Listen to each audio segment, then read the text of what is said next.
¿Cómo afecta la violencia e inseguridad que se vive en el Ecuador a nuestra salud mental?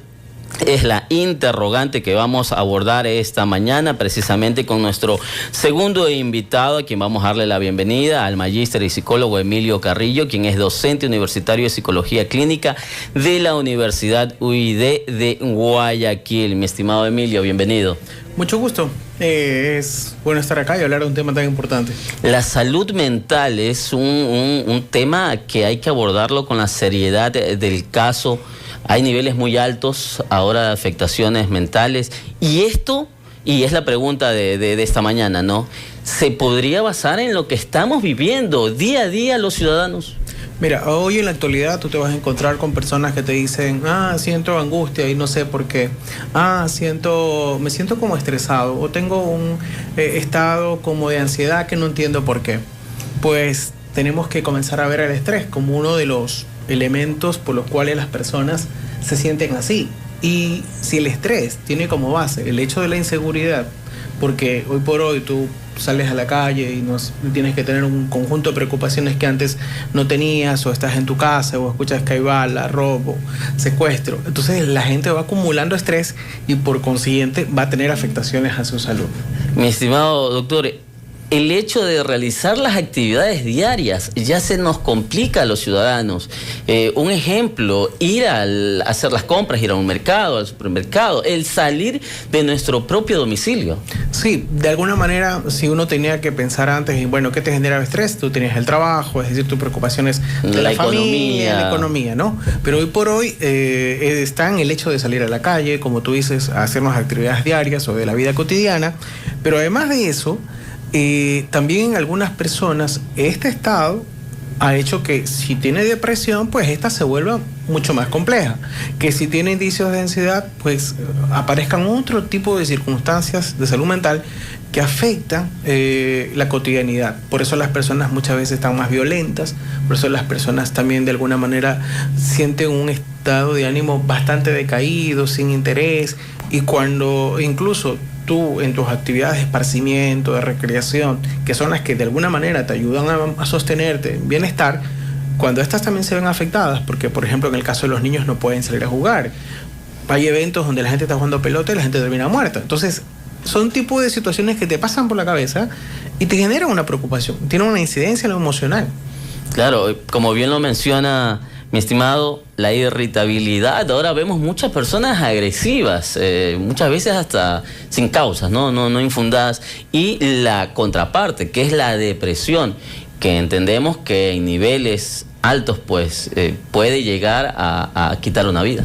Sí, hay que comprender que de alguna manera o de forma invisible en nuestro cuerpo están dándose reacciones químicas fisiológicas que son las que van de alguna manera alterando elementos como la serotonina o la dopamina que tienen que ver con la depresión, o la adrenalina que tiene que ver con el cortisol y el estrés. Entonces, cuando hay un desbalance ahí que nosotros no podemos verlo físicamente, pues generalmente nuestra salud mental y nuestro estado de ánimo se ve comprometida.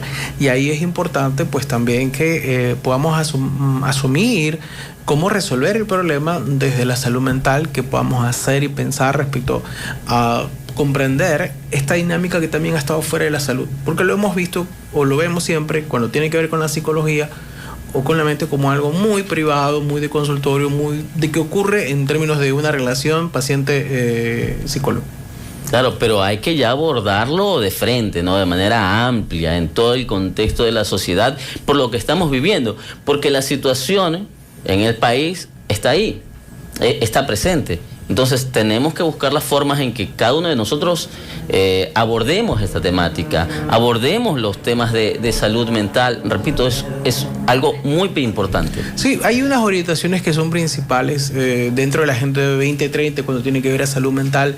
Pues te establece 4 prioridades, ¿no? La primera es contar con datos científicos específicos de cuál es la situación de las personas en su vida diaria, en su vida cotidiana. La segunda es que exista un liderazgo y una gobernanza para impulsar las políticas que fueran necesarias. La tercera tiene que ver con justamente llevar todo lo que tiene que ver a servicios de salud mental al ámbito comunitario, es decir, porque tú tienes mayor capacidad de respuesta ahí. Y como parte de eso, hacer promoción y prevención de la salud mental. Entonces, si no estamos haciendo eso desde la salud, pues estamos jugando, por así decirlo, fuera del sistema de lo que se necesita. Y necesitamos comprender esta lógica e impulsar iniciativas que respondan a eso. Si necesitamos políticas públicas, y esto es como corresponsabilidad también, ¿no? Los medios de comunicación, la sociedad en general, y también hay que hablar, hay que conversar sobre estos temas, eliminar tabúes, porque muchas veces, y creo que todavía se mantiene algunos conceptos, que cuando tú dices voy a visitar al psicólogo, voy a visitar al psiquiatra, ¿qué es lo primero que te dicen? Estás loco, cuando no es así. Correcto, una concientización o concienciación, como se lo quiera definir, respecto a esta problemática, es parte del punto de partida que tiene que ver con la promoción y la prevención de la salud mental. Porque cuando nosotros tenemos una idea de que se necesita un psicólogo o alguien tiene un problema de salud mental, es cuando vemos a una persona que asesinó a otra, cuando vemos que alguien a lo mejor se comporta de manera violenta y fuera de lo que nosotros conocemos o vemos como normal. Y no es así, es decir, hay personas que dentro de su casa están sufriendo solas, hay personas que de alguna manera están pasándola mal, porque viven encerrados, porque tienen que pensar en la seguridad todo el tiempo, la seguridad de sus hijos. Entonces la inseguridad no solo tiene que ver con las balas, no solo tiene que ver con la delincuencia, sino también de alguna manera tiene que ver con el estado de salud de las personas que se encuentran de alguna manera en riesgo, porque ese es el punto, que lo que está en riesgo o las personas sienten que está en riesgo es su vida, y eso tiene un impacto distinto respecto a la salud mental. Toda guerra tiene efectos colaterales y de alguna manera el Ecuador está en las calles en un estado de guerra que tiene sus efectos colaterales.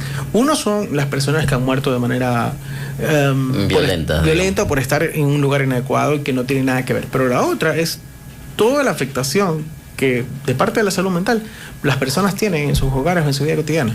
Y hay que ver los ejemplos. Acá en el Ecuador, pues también el incremento de las afectaciones o de las enfermedades mentales está subiendo de manera exponencial. Lo podemos ver, hay casos acá en Guayaquil, personas que van hasta el puente de la Unidad Nacional, se quieren tirar al río, en la capital de la República también así mismo, en los puentes se quieren tirar a los abismos. Gracias a Dios ha habido personas y también de la Policía Nacional, miembros de la Policía Nacional que han podido detener que se cometa esa acción por parte de estas personas que tienen problemas mentales, que tienen algún tipo de situación tal vez en su casa, del índice cual sea, económico, emocional, pero hay que tratarlos, hay que conversar, y estos espacios son precisamente para crear conciencia. Sí, de hecho cuando una persona llega al suicidio, por ejemplo, no llega de manera inmediata, hay un camino. Y tiene que ver con... Hay señales, ¿no? Ajá, con ver este conjunto de situaciones que lo pueden estar afectando, y no se interviene en la prevención de llegar a ese punto, porque lo que tenemos primero es una depresión o un estado de tristeza más generalizado, y ahí es donde hay que intervenir previamente. Aquí en el Ecuador los suicidios han subido, y es por algo, es porque justamente la salud mental está comprometida.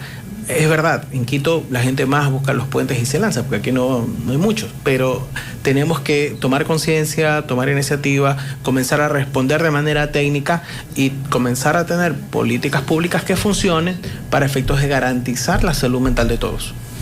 Y en ese marco, mi estimado doctor, recomendaciones puntuales a la audiencia, a todos quienes nos están escuchando en este momento, en sus domicilios, en los carros, a través de la señal de la 96.9. Conversar. Si ya veo que un familiar mío entra en depresión, antes era muy sociable, ahora está muy reprimido, ¿qué se puede hacer? Bueno, hay que acercarse, hay que comprender el problema, hay que buscar ayuda profesional, porque también cuando nosotros tenemos un problema de este tipo, no tiene que ver solo con la actitud de la persona, sino que necesitamos una ayuda profesional para que ayude a trabajar con la persona y con el sistema que lo rodea, porque nadie quiere que ocurra lo peor.